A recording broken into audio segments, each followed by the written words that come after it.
Fala galera, tudo tranquilo? Vamos aqui para a questão da UERJ 2014, segundo exame de qualificação, questão número 31. E a UERJ gosta muito desse papo, ele está falando de seleção natural e mais especificamente os tipos de seleção natural, beleza? Então vamos com tudo, fazer daquele jeito que vocês gostam, vamos revisar, vamos falar de todas, ok? Vamos entender o porquê da correta, o porquê não das outras. Então, cara, aqui comigo é assim, a gente faz desse vídeo uma excelente revisão de conteúdo, beleza? E fiquem ligadões, gente, que aqui no Kibio tem um grupo de membros. O que eu fiz, gente? Você pode ser membro, paga aí, né, uma graninha bem justa, ok? Mas você vai ter acesso a vídeos que eu separei os conteúdos de acordo com um cronograma que está descrito aí para vocês aí. Vocês podem ver aqui o link, joga lá no Google Classroom, já tem todas as listas de exercícios para vocês, espetáculo. Beleza? Fiquem ligadões aí e, cara, né, se inscrevam no canal, né, gente? Porque, vocês não vão ver banco de dados, né, como eu estou fazendo aqui de questões de biologia e química, né, para o UERJ e aqui no YouTube não, filha. Só aqui no Kibio mesmo, beleza? Vamos com tudo, segue a vinheta.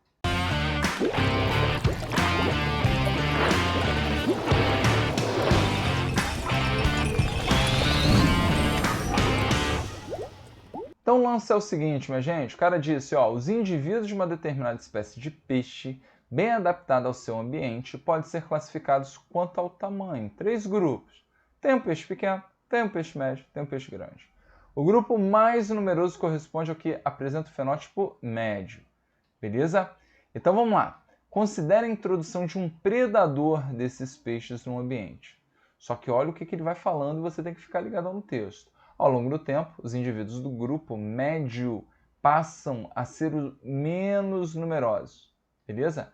Pois os peixes de tamanho menor conseguem defender, ok? Então o menor consegue defender-se, e o predador do predador escondendo-se nas tocas, enquanto os de maior tamanho, mais fortes, não são atacados, beleza? Então essa é a ideia.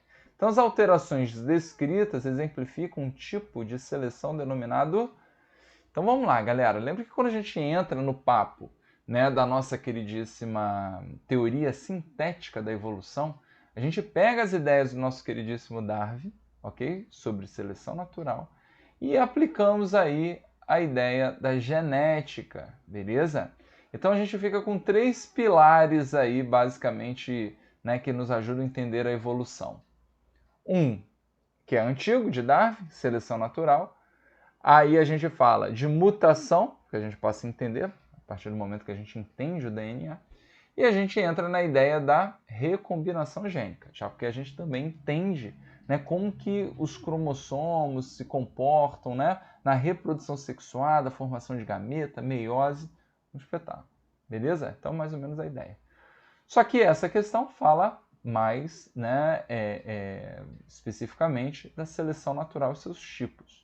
Então o que eu fiz? Eu peguei aqui um exemplo, tá, de uma população de ratinho, né, que tem um ratinho mais claro, um ratinho um pouquinho mais escuro, médio, né, médio escuro e o mais escurinho. Beleza? Tranquilo?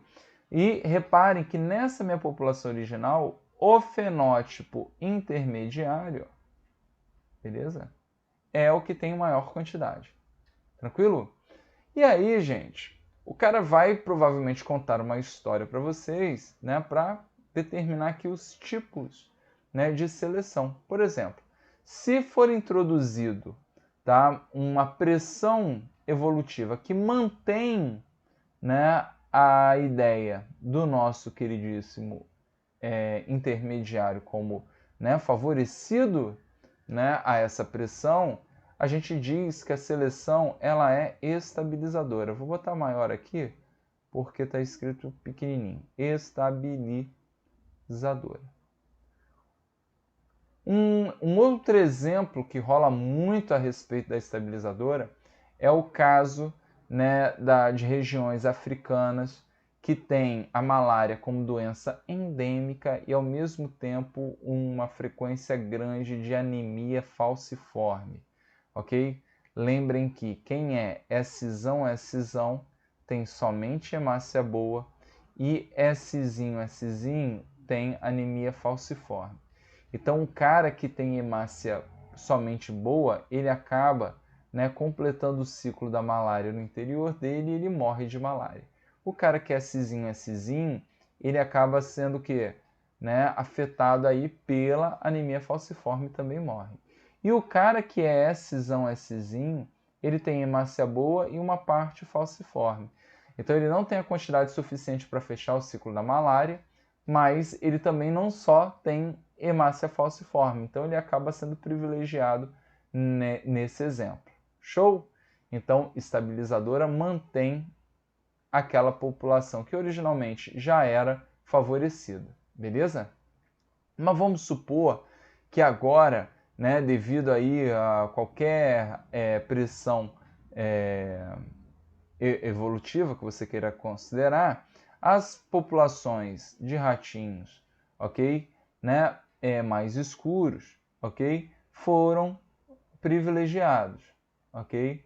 E aí, ó, repare que, né, a pressão ele está empurrando aqui, ó, no sentido de caracterizar essa galerinha do extremo, né, mais privilegiada. Ou seja, você passou a direcionar uma nova população, né, privilegiada, né, favorecida, ok? Então a gente diz que essa seleção ela é direcional.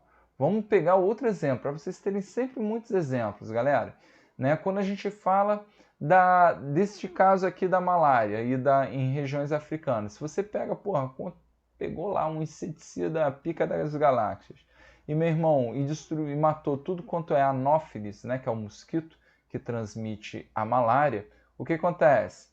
Vocês concordam comigo que essa população agora aqui, ó, de Scisão, é que passa a ser privilegiada, certo? Então, a gente direcionaria, né, essa população agora como, né, privilegiada e por isso, né, poderíamos usar também como uma seleção direcional. Então, uma população que anteriormente não era, mas passou a ser favorecida, né, a gente caracteriza aí a direcional. Beleza? E aí a gente tem a seleção chamada de disruptiva, beleza? Que é essa que acaba favorecendo, ó, os extremos, ok, dos fenótipos. Então, tanto o ratinho mais claro quanto o ratinho mais escuro. Só que a gente vai adaptar a questão aqui nessa brincadeira. Ele diz de uma população que tem, né, a classificação dos peixes em peixe grande, peixe médio e peixe pequeno. Tranquilo? Show? E ele falou que introduziu, né, uma espécie predadora. Ok? Vamos fazer aqui a espécie predadora aqui, pô, do mal. Show? Mafe Maria. Né? Então, essa é a espécie predadora do mal. Só que ele já contou na história, ó, ele não se mete a besta com peixe grande, porque ele não é trouxa, para não levar porrada, ok? E ele não consegue comer o peixe pequenininho, porque ele se esconde nas tocas. Então, quem acabou Sifo nessa história? Aqui, ó, o peixe médio, beleza? O peixe médio se fufu nessa história toda e acabamos privilegiando os extremos, ok, dessa população, o grande e o pequeno. Então é por isso que ela é chamada de disruptiva, ok? Disruptiva e diversificadora. Tá? E não, né? Desculpa. Ou também chamada de diversificadora. Por que diversificadora, galera? Porra, se você está trabalhando com extremos de fenótipos, a chance, né, de em pouco tempo, ou mesmo que seja longo tempo, né, você caracterizar a formação de novas espécies passa a ser grande. Tá? Então, a gente pode trabalhar com o processo de especiação aqui. Então, se você está trabalhando com formação de novas espécies, você está diversificando as espécies. Beleza? Tranquilo? Então, um papo bem legal. E a UERJ, cara, cobra bastante, tá? Essa ideia de evolução nos vestibulares. Beleza? Então, fiquem ligados. Inclusive, daria para fazer, né, um link bacana, tá, com a ideia de especiação alopátrica, ok? Né? E simpátrica, beleza? Isso aqui dá para fazer um link bem bacana. Porque essa disruptiva, esse exemplo que a gente colocou, vocês em algum momento estão caracterizando um isolamento, né, geográfico dessas espécies? Não, tá todo mundo no mesmo laguinho lá, filho. Então, né, a disruptiva ela pode estar muito relacionada à especiação simpátrica, tá? Já que não há barreira geográfica. A alopátrica, ela necessariamente tem que ter a barreira geográfica. Por isso, né, que neste caso aqui casaria mais a ideia da especiação simpátrica. Bacana? Então, gente, se ele privilegiou os extremos e arrebentou, né, o intermediário, a gente está trabalhando com a ideia da seleção natural dita como disruptiva. Beleza? É isso, galera. Falam para chuchu, ampliamos bastante o tema. Esse é o objetivo do canal, né? Não é fazer rápido por ver gabarito. Gabarito tem uma porcaria do site, você vai lá no site, tem um gabarito lá bonitinho. Aqui é comentar e, cara, a gente revisou tudo de seleção natural. Então, se você gostou, filhão, manda aí um comentário. Fala, pô, prof, porra, tá maneiro, tá ruim, tá mais ou menos. Cara, é sempre bom trocar uma figurinha com vocês, porque eu tô começando agora o trabalho, né, galera? Então, ter esse feed aí é sempre importante.